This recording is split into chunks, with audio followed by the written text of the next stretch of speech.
friend tells a story about her son wanting to play video games with his older cousins. He didn't know how to play, and they didn't feel like teaching him. They knew if they didn't let him play, they'd be in big trouble. Later, my friend found them all mashing buttons on their controllers, deep in battle.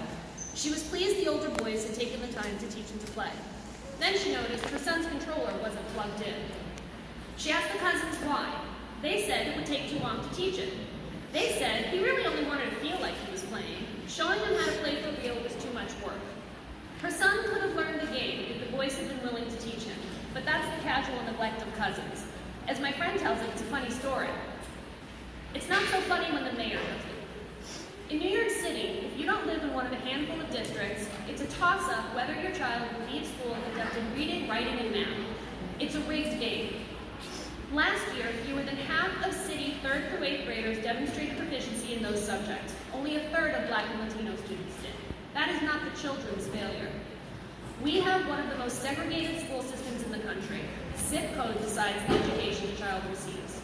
Why is my child in District 20 worthy of more of an education than a child in District 19?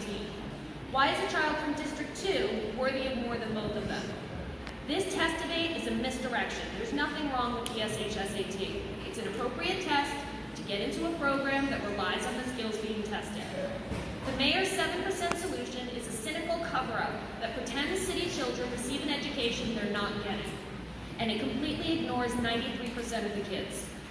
Making the kinds of systemic changes needed to meet our obligation of equal education for all is hard work. It's expensive. It will take years. Instead of starting that work, the mayor and the chancellor have decided that teaching all the city's kids equally isn't worth their time.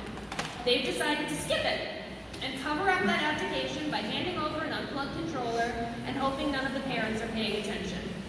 This is not a question of some kids not being able to pass the test. This is a question of the city refusing to teach more than half its students have. Thank you. Thank you.